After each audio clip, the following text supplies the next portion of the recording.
চিংড়ি মাছ আমরা কম বেশি সকলেই খেতে ভীষণ পছন্দ করি। তা কি আর বলার অপেক্ষা রাখে বলুন। আজকে খুব সহজেই বানিয়ে নিয়েছি একটু চিংড়ি ভুনা, যে কারণে আমি একটু বড় বড় সাইজের চিংড়ি নিয়েছি আর তাতে আমি কাঠি ঢুকিয়ে দিয়েছি, দেখুন, যাতে চিংড়ি মাছগুলো একটু লম্বা থাকে। তারপর নুন হলুদ মাখিয়ে একটু ভেজে নিয়েছি। মাছ ভাজার তেলেই আমি কিন্তু পেঁয়াজটাকে একটু ঘষে নিয়েছি। ঘষে নিয়ে তাতে টমেটো আর কাঁচা লঙ্কা দিয়ে ভালোভাবে এটাকে একটু ভেজে নিচ্ছি। দেখুন, তেল কিন্তু আমি একদমই বেশি ব্যবহার করিনি।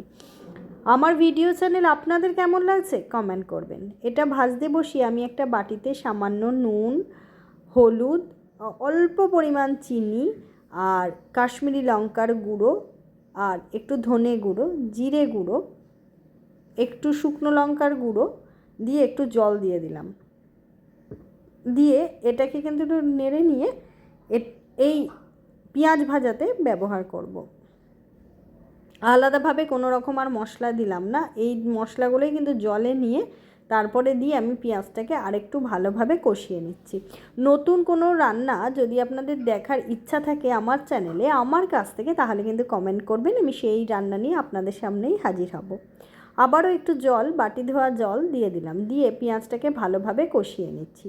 দেখে বুঝতে পারছেন কতটা অল্প তেলে রান্না করেছি। এবার আমি আরেকটু জল দিয়ে দিলাম, যাতে পেঁয়াজটা ভালোভাবে সেদ্ধ হয়ে যায়। দেখুন কালারটা কত সুন্দর এসেছে। এই রান্নাটা কিন্তু একদমই রিচ না, আপনারা এইভাবে বানিয়ে গরম ভাতের সাথে খেতে পারেন। গরম ভাতের সাথে এই চিংড়ি ভুনাটা এত দারুণ খেতে লাগে না, সেটা আপনারা না খেলে কিন্তু বুঝতে পারবেন না। এবার আমি ভালোভাবে এটা ফুটতে দিয়ে দেবো, কারণ যতক্ষণ না পেঁয়াজটা সেদ্ধ হচ্ছে আর জলটা একটুখানি কমছে ততক্ষণ কিন্তু আমি অপেক্ষা করব। দেখুন জলটাও কমে এসেছে।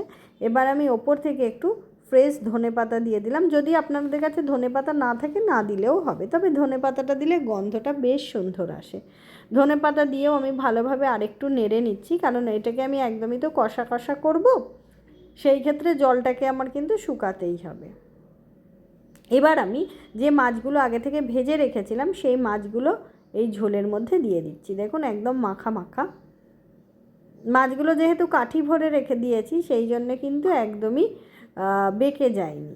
আপনারা যদি মনে করেন একটু কাঠি ভরে করবেন তাহলে ভালো হয়, না হলে এমনিও করতে পারেন। এবার জলটাকে পুরো শুকিয়ে নিয়েছি, তৈরি হয়ে গেল আমার চিংড়ি ভুনা। আমি বলবো একবার এইভাবে আপনারা ট্রাই করুন, খেয়ে শুধু দেখবেন কেমন লাগে। দেখেছেন তো দেখতে কতটা সুন্দর লাগছে। তাহলে দেরি না করে আজই বাড়িতে বানিয়ে ফেলুন চিংড়ি ভুনা। এর স্বাদ যে অসাধারণ তা বলার কিন্তু অপেক্ষা রাখে না। তাহলে আজকে এই পর্যন্তই। টাটা, সুস্থ থাকবেন, ভালো থাকবেন, জয় মা তারা।